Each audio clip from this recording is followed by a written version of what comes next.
Bonsoir à tous. Je suis Ratana Vanissavet, donc consultant BI chez Azeo depuis maintenant 2 ans. Donc le but de ce webcast ce soir est de vous faire une petite présentation de DataZen.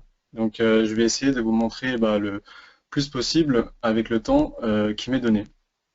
Donc les points importants à savoir sur DataZen, il faut savoir que c'est une solution de reporting BI mobile on-premise qui a été rachetée par Microsoft en avril 2015.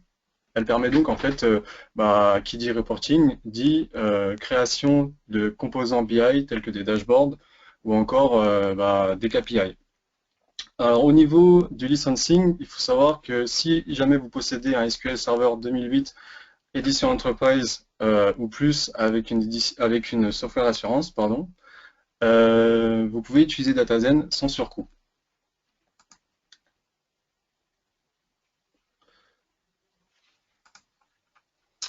Donc, au niveau architecture, ce qu'on peut voir, donc, imaginons justement un environnement d'entreprise. On peut voir au milieu que vous avez votre serveur DataZen qui se trouve ici, qui aura accès en fait à des data sources, donc sources de données sur lesquelles vont se connecter les dashboards. Donc, il existe plusieurs sources de données, donc SQL Server, des Cubolab, des fichiers Excel, mais on verra ça justement dans la démonstration. Au niveau de l'authentification, on peut voir que vous pouvez utiliser justement votre Active Directory. Et enfin, du côté client, il y a deux aspects. Donc en fait, vous avez l'aspect Publisher App. Donc en gros, c'est l'application qui s'appelle DataZen Publisher qui va vous permettre de créer et publier vos dashboards. Malheureusement, cette application est uniquement disponible en fait sur le Windows Store. Et vous avez en fait une autre approche qui est l'approche Viewer, donc avec l'application DataZen Viewer, qui vous permet justement de consommer sur toutes les plateformes mobiles les dashboards que vous aurez déployés avec la DataZen Publisher. Donc toutes les plateformes mobiles, j'entends par iOS, Android, Windows Phone.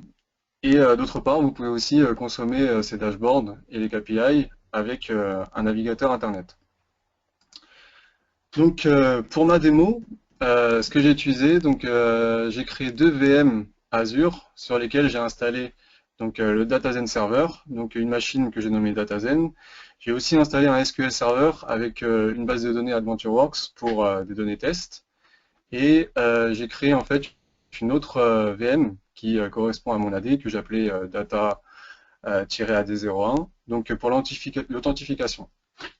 Donc la même chose, pendant ma démonstration, j'utiliserai justement DataZen Publisher, l'outil, l'application qui permet justement de créer les dashboards et de les déployer. Et du côté Viewer, on va pouvoir justement consommer les dashboards que je vais déployer sur mobile ou via un navigateur Internet. Donc je vais commencer la démonstration. Alors tout d'abord, ce qu'il faut savoir, c'est que lorsque vous vous connectez en fait à DataZen, vous avez deux interfaces possibles. En fait, la première interface qu'on appelle Control Panel, donc accessible en fait avec l'URL ici de mon serveur /cp, donc pour Control Panel. Donc le Control Panel, à quoi il sert? Donc ça va être l'interface de configuration. Donc je vais me connecter avec mon utilisateur, donc administrateur. Donc cet utilisateur-là, en fait, c'est celui qui a tous les pouvoirs. Vous pouvez justement le spécifier à la création justement du DataZen Server, à l'installation pardon du DataZen Server. Donc là, on arrive sur notre interface donc du contrôle panel. Donc on peut voir sur le côté gauche ici que vous avez toutes les configurations en fait au niveau serveur. Donc allant de configuration jusqu'à About. Et en fait en bas ici, vous avez les configurations au niveau hub. Donc vous me direz qu'est-ce que c'est un hub? Donc un hub, c'est tout simplement en fait un conteneur logique qui va vous permettre d'organiser vos contenus BI dans le DataZen Server. Donc là, on peut voir que par exemple, nous avons deux hubs. Donc un hub Azeo et un hub que j'ai nommé test démo. Donc ça, c'est la première interface. Et en fait, la deuxième interface, donc mon deuxième onglet, on peut voir ici DataZen Viewer. Donc en fait, on n'a plus c'est plus le contrôle panel. Donc en gros, ce que je vais faire, c'est que je vais me connecter avec un utilisateur, donc peut-être un utilisateur final dans mon entreprise qui a accès justement à certains dashboards qu'on lui a mis à disposition. Donc l'utilisateur en question, c'est Erwan Savet. Donc on peut voir en fait que l'interface est complètement différente. Il n'a accès justement qu'à des dashboards ou des KPI. Donc j'ai pas mis de KPI en fait pour le moment. Donc on peut voir que là il a un dashboard disponible. Donc on clique dessus. Et on arrive justement sur ce fameux dashboard. Donc il a les droits justement de consommer ce dashboard-là. Donc on peut voir que il est interactif. Peut-être moins que Power BI, mais quand même un petit peu. Donc on peut voir ici qu'il est composé justement de chiffres tels que sales by categories. On peut augmenter ça. Donc pareil pour aussi sales vs cost. Pareil ici pour sales by countries. Voilà. Donc ce que je vous propose, c'est de créer justement à travers cette démo ce dashboard de zéro. Donc je vais faire ça de bout en bout avec vous et on va voir ce que ça donne. Donc ce que je vais faire, déjà je vais me reconnecter sur l'interface Control Panel en admin et je vais créer en fait un nouveau hub que je vais appeler Gus Webcast, pourquoi pas. Donc on peut penser que justement au niveau d'une entreprise, le hub peut correspondre à des directions. Donc par exemple, vous aurez un hub financier, un hub marketing ou encore un hub commercial. Donc en honneur, celui que je vais mettre en honneur, ça va être justement un utilisateur que j'ai créé dans l'AD spécialement pour l'événement, donc que j'ai appelé GusAdmin. Donc c'est celui qui va être l'administrateur ou le owner de mon hub. Donc là, en utilisateur Mac, je vais mettre 100. Donc voilà, j'ai créé mon hub. On peut voir ici qu'il est disponible, donc Gus Webcast, et on peut voir aussi qu'il est disponible aussi ici. Donc ce que je vais faire, c'est que je vais me déconnecter et me reconnecter avec mon utilisateur GusAdmin. Donc voilà, on remarque que l'utilisateur GusAdmin n'a plus justement la possibilité de configurer le serveur. Seul l'administrateur avait cette possibilité-là. Donc là, on peut voir qu'ici, il a uniquement la possibilité de configurer le hub sur lequel il est owner. Donc là, il n'y a plus la ASEO hub et test démo. Donc maintenant, pour pouvoir créer justement le dashboard que je vous ai montré, il faut créer ce qu'on appelle des data sources. Donc les data sources, qu'est-ce que c'est? Ça va être en fait les données sur lesquelles mes dashboards vont se connecter. Donc en gros, je vais créer une data source sur laquelle mon dashboard va pouvoir récupérer les données. Donc là, on clique sur data source et on peut voir ici qu'on peut créer justement des dossiers. Donc ça veut dire qu'on peut organiser nos data sources de façon différente. Donc imaginons nous avons un dossier data source SQL Server, data source Oracle, etc. Pourquoi je dis ça? Parce que lorsque je clique sur New Data Connection, on peut voir ici qu'il y a différentes possibilités justement de fournisseurs de données. Donc là, on a bien entendu Microsoft SQL Server, mais on a aussi du MySQL, du Oracle, du Postgre, etc. Donc pour ma part, je vais utiliser du Microsoft SQL Server pour la démonstration. Donc au niveau des propriétés de la source de données, data source, en fait, on va rentrer notre nom du serveur. Donc je vous rappelle que j'ai installé mon SQL Server sur la machine DataZen et dans l'initial catalogue, on va lui indiquer la base de données test que j'ai utilisée. Donc pour ma part, c'est du AdventureWorks. Et nous avons la possibilité justement d'utiliser du Integrated Security ou non. Donc pour ma part, j'utilise du Integrated Security. Et en encrypté, j'ai pas encore en fait fait le nécessaire pour avoir en fait les connexions encryptées. Et donc là maintenant, il nous suffit de donner un nom à notre connexion. Donc je vais lui donner un nom comme ceci, AdventureWorks 12. Voilà, on fait un test de la connexion. OK. Arrivé sur la page suivante. Sur cette page-là, il vous faut donner justement les permissions à l'utilisateur en question pour pouvoir utiliser la data source. Donc dans mon cas, ça va être GusAdmin. Voilà. Donc maintenant, on voit que notre data source a été créée. Après avoir créé justement cette data source, ce qu'il faut faire, c'est créer ce qu'on appelle des data views. Donc data view ou encore dataset ou encore jeu de données. Donc ça correspond justement aux données qui seront amenées pour le dashboard. Donc pour cela, je clique sur New Data View et on arrive en fait sur une page qui nous demande justement de rentrer une requête pour aller chercher les données dans la base de données AdventureWorks. Donc pour ma part, j'ai créé quelques requêtes donc, qui correspondent justement pour effectuer le dashboard que je vous ai montré. Donc je vais le faire directement. Comme vous pouvez le constater, il n'y a pas d'interface graphique. Donc pour cela, en gros, faut connaître sa requête directement pour pouvoir aller chercher nos données. On peut voir aussi ici qu'on a la possibilité justement d'autoriser le cache du côté client. Donc on fait un next. On attend un petit peu. Donc ici on a un aperçu justement des données qu'on ramène. Donc finish. Je vais faire la même chose justement pour deux autres data views qui correspondent justement à mes sales by catégorie, sales vs cost et sales by country. Donc pareil.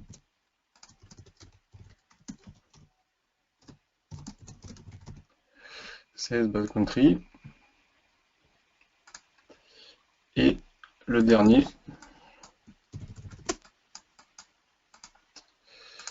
sales vs cost.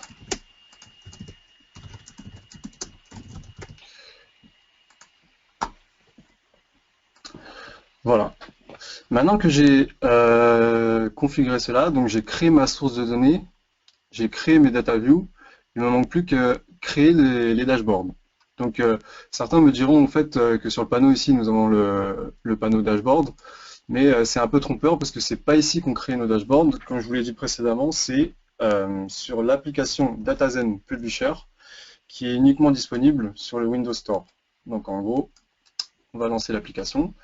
Donc lorsque vous lancez l'application, il vous demande justement de vous connecter à ces DataZen serveurs. Donc pour ma part, l'adresse du DataZen c'est datazenazeo.cloudapp.net. L'utilisateur que j'utilise, c'est gusadmin. Le mot de passe. J'ai pas configuré les Secure Connection. Je me connecte. Je suis maintenant connecté au serveur DataZen, à mon serveur DataZen, donc on peut le voir ici, et on remarque en fait qu'il n'y a pas de dashboard parce que je viens tout juste de créer le hub. Donc pour pouvoir créer un dashboard, il faut faire un clic droit et ici vous avez le bouton Create. Donc on va partir en fait d'un dashboard vide. Donc voilà, on arrive sur l'interface de développement de dashboard de DataZen. Donc on remarque que elle est composée justement d'une grid que l'on peut augmenter ou diminuer selon les lignes et les colonnes. Sur le côté ici, vous avez les layouts. Donc là ici, nous avons notre layout qu'on appelle master. Donc c'est un display plutôt moniteur, écran d'ordinateur. Vous avez aussi la possibilité d'avoir un layout au niveau tablette, mais aussi un layout au niveau téléphone. Et la dernière option, c'est une palette de couleurs, donc en fait, ce qui correspond à un thème spécifique. Donc moi, je vais laisser ça par défaut. Donc je reviens à mon layout master. Sur le côté, on peut voir qu'on a des objets BI. Donc on a des jauges, on a des charts, on a des maps, on a des data grids. Donc ce qui est bien avec DataZen, c'est qu'on peut avoir en fait une approche différente lorsqu'on crée nos reporting. Donc là, par exemple, ce que je peux faire, je vais faire en fait une approche qu'on appelle Design First. Qu'est-ce que j'appelle par Design First? C'est que je vais faire mon design en premier, et puis après, je vais y connecter les données. Donc en gros, je commence, donc je vais refaire en fait le même dashboard que j'ai fait sur mon autre dashboard. Donc j'avais mis ça, et j'avais mis ça comme ça. Donc là, on peut voir que j'ai complètement fait le design de mon dashboard, mais sans les données que j'ai utilisées, que j'ai rapatriées avec mon DataView. DataZen, en fait, nous donne la possibilité de simuler des données, donc avec ce qu'on appelle les simulate tables. Donc ce que je vais faire, donc bonne pratique, je vais renommer mes objets. Donc ici, je sais que je vais faire mes ventes par catégorie. Ici, je vais faire mes ventes versus mes coûts. Et là, mes ventes par country. Donc voilà, maintenant, ce qui nous manque, c'est de raccrocher justement les données récupérées par les DataView sur nos composants qu'on vient tout juste de déposer. Donc pour cela, il faut aller justement sur la page DataView et on voit que sur le côté gauche, on a uniquement les composants qu'on a mis sur notre grid. Donc pour y accrocher justement nos données, il suffit de cliquer sur Add Data. Donc à l'occasion, on peut voir qu'on peut récupérer des données en local Excel. On clique sur DataZen Server pour notre part. On remarque ici que nous avons notre data source, donc SQL Server, AdventureWorks, DWH 2012. Et là, on remarque que nous avons nos 3 requêtes, donc nos 3 data views. Donc, on n'a plus qu'à les importer. On les importe. On voit que nos 3 requêtes sont présentes ici. Et maintenant, on n'a plus qu'à les raccrocher à nos composants qu'on a déposés sur la grid. Donc là, par exemple, sur le Time Navigator, on raccroche Internet Sales. Je veux ça par année, par mois. Pour le Sales by Category, on raccroche aussi Internet Sales. Je veux ça par catégorie et je veux mes ventes. Pour le Sales by Country, donc pareil, on récupère justement ici Sales by Country. Là, on voit, donc on a la possibilité ici de choisir notre dimension. Donc ici, ça va être plutôt, on va choisir ça. Donc Sales Territory, donc pour avoir North America, Europe. Et ici, Sales Amount, c'est bon. Et enfin, en dernier, on va faire du Sales vs Cost. Donc voilà.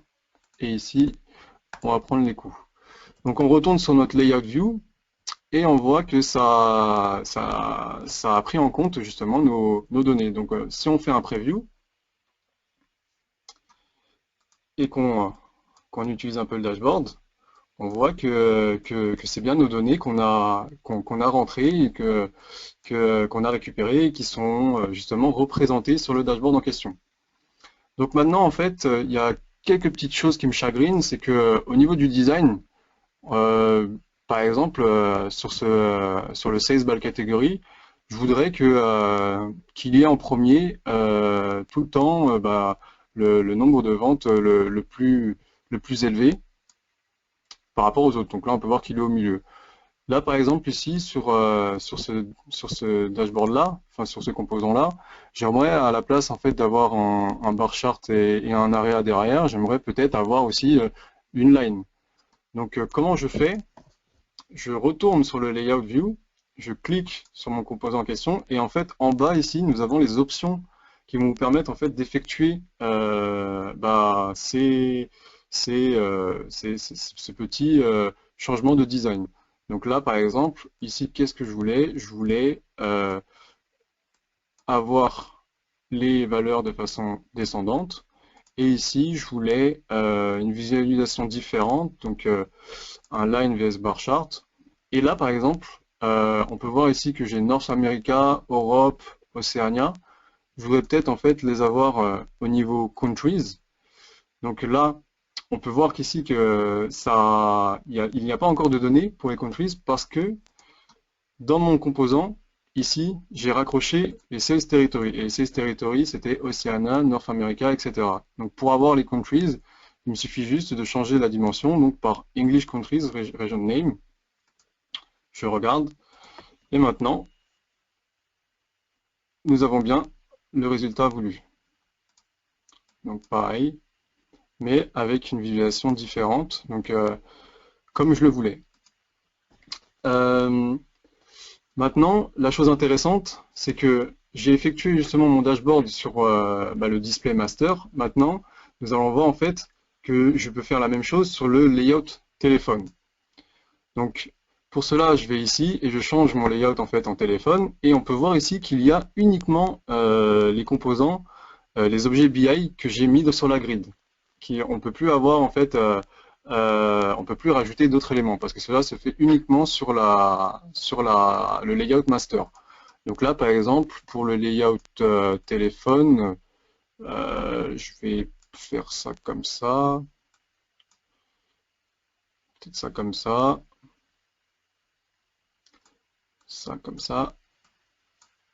et ça comme ça. Ou peut-être le contraire. Donc pour supprimer, par exemple, il faut faire un delete. Voilà. Et je vais faire ça, je vais faire le contraire. Voilà, comme ça. Donc, on a créé notre dashboard. Il ne nous manque plus qu'à lui donner un prénom. Donc, je vais l'appeler dashboard 1 démo. Et de publier. Donc, comment je le publie? Simplement en faisant un clic droit, Publish to Server. Donc, ici, on peut voir que ça a bien récupéré le nom de mon dashboard, donc dashboard 1 démo, sur le hub du Gus Webcast. Et on a la possibilité justement de créer ce qu'on appelle des groupes de dashboard. Donc ici, je vais créer un groupe de dashboard, donc Gus groupe. Voilà, et je publie le tout. Avant de voir ce que ça donne sur une interface, je vais créer en fait des KPI. Donc en gros, ce que je vais faire, donc je retourne en tant que Gus admin sur le control panel et les KPI ne se créent pas sur l'application DataZen Publisher, mais sur le control panel. Donc là, par exemple, si je fais un refresh ici du dashboard, on peut voir qu'avant on n'avait rien, mais maintenant le dashboard est présent dans notre hub sur notre serveur SQL, sur notre serveur DataZen, pardon.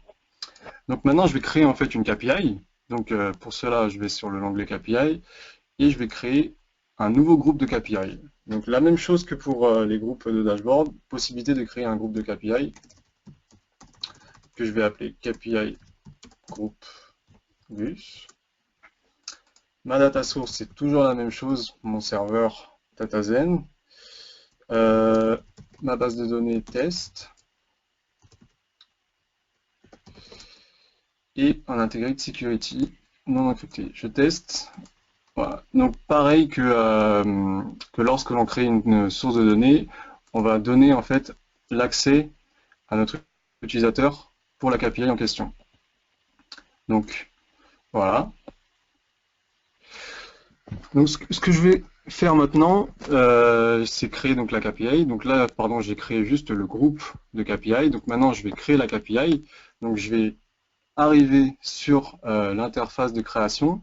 Donc on peut voir qu'on peut créer différentes KPI possibles avec juste une valeur ou un but, un statut, donc rouge ou noir, ou encore une KPI avec des tendances.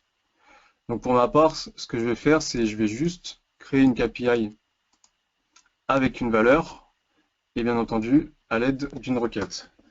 Donc je vais chercher ma requête. Donc la KPI en question, les KPI que je vais faire sont, ça va être relativement simple. Ça va être du total sales et total cost.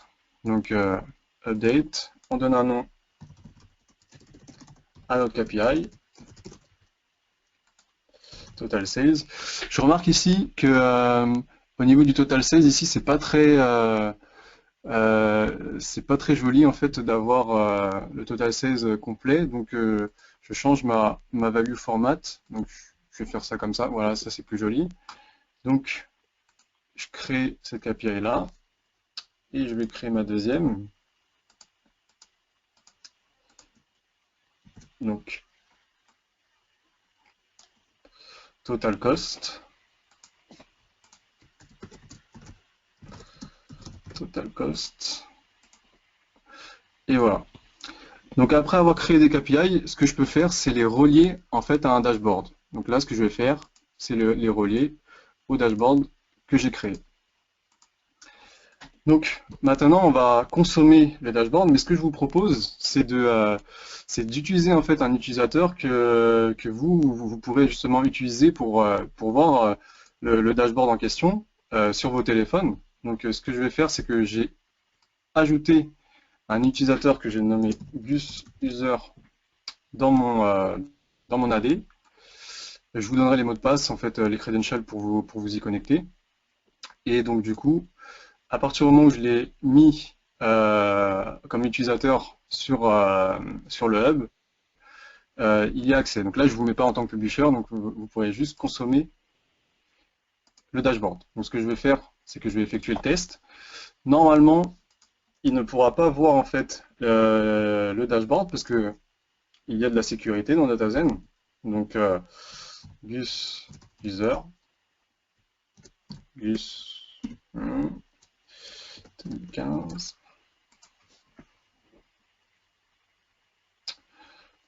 Donc comme on peut voir ici, l'utilisateur n'a pas accès justement au dashboard. Donc pour lui donner cet accès, il vous suffit en fait d'aller sur permission et de lui donner les droits. Donc là en fait ce que je peux faire c'est lui donner les droits au niveau du groupe de dashboard ou le dashboard directement. Donc je pense que je vais lui donner en fait des permissions au niveau fin. Voilà. La même chose pour les data sources. Voilà. Et la même chose pour les KPI. Voilà. Et si je fais un refresh, on peut voir que mon dashboard est présent avec les KPI. Donc en gros, si je clique sur une KPI, le dashboard est présent, il est relié et je peux y avoir accès. Le dashboard que j'ai créé, dashboard 1 démo. Voilà. Voilà. Donc, maintenant, je vous donne justement l'URL en question pour que vous puissiez tester en fait sur vos téléphones. Donc, l'URL datazenazeo.cloudot.net, login Gus user, password, alors Gus avec un G majuscule, US minuscule, $2015. Donc, je vais remettre en fait la slide après.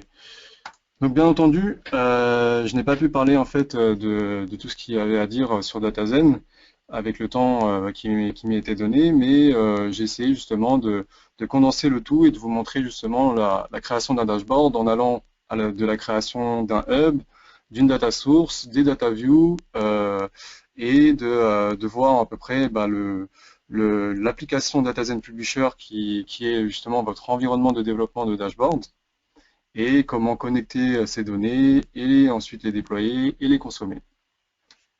Donc voilà, je vous remercie. Donc si jamais vous avez des questions, j'essaierai de vous y répondre en fait de la façon la plus précise possible. Donc merci à tous de m'avoir écouté. Bonne soirée. Merci Ratana. Au niveau des questions, il y en a quelques-unes, mais je ne sais pas si tu vois le panneau des questions sur l'interface de GoToWebinar. Oui. Alors, sinon, je vais les reprendre, je vais les redire pour justement les gens qui consulteront ce webcast par la suite. La première question était, alors, il y avait des questionnements sur le positionnement de DataZen par rapport à Power BI. C'est difficile, en effet, il y a du chevauchement, mais c'est difficile juste en une réponse de positionner les deux outils. Mais il y avait des questions plus pragmatiques, plus opérationnelles sur DataZen. Il y avait sur les propriétés de la source de données, ce qu'on pouvait mettre de Stéphane, qui je pense parle des propriétés au sens OLEDB, donc tout ce qu'on peut avoir dans une chaîne de connexion OLEDB ou ODBC. En fait, il nous propose celles qui sont exposées par le provider. Il faut juste connaître le provider. N'hésite pas, si tu as plus d'informations, à rebondir dessus. Non, c'est ça, mais après je peux le montrer. Faut connaître justement les propriétés du provider. Après, je peux le montrer en fait en live. Je les connais pas par cœur non plus, donc mais la réponse est ça, oui.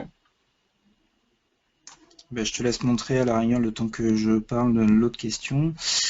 D'accord. Euh, on avait la question sur l'option, en fait, c'est vrai qu'il y a une option quand tu crées une data view qui s'appelle Personalize for each member, qui permet tout simplement en fait d'injecter le username dans la requête, ce qui permet derrière côté SQL par exemple, ce qui nous ramène à une autre question de Romain sur la sécurité fine, de pouvoir donner le nom d'utilisateur et après via une jointure ou une vue ou quelque chose comme ça, de pouvoir faire de la sécurité plus fine ou d'avoir des données qui soient liées. On ne parle pas de Kerberos ou de choses comme ça, l'idée c'est juste d'injecter vraiment le nom de l'utilisateur fonctionnellement dans la requête.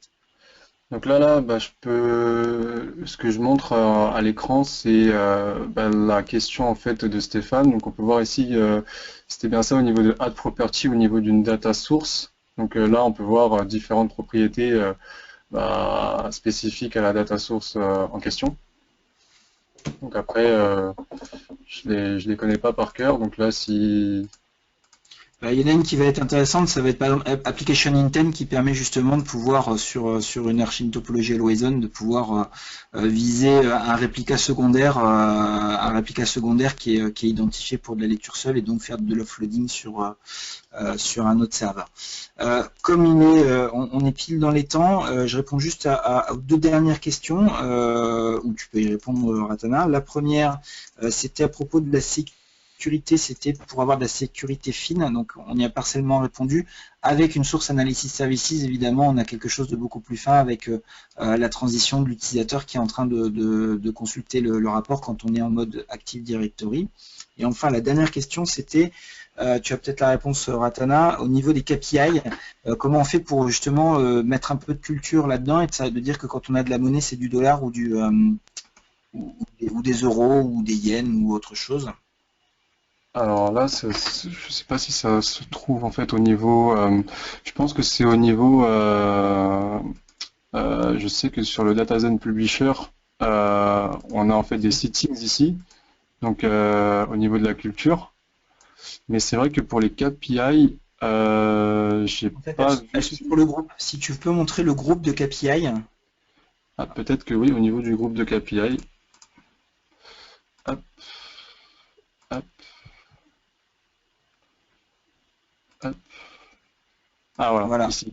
on a la Ah, culture d'accord. ici qui permet de pouvoir dire que certaines KPI, donc par exemple si on est en multiculture, il va falloir les créer justement, de créer des groupes pour chaque culture.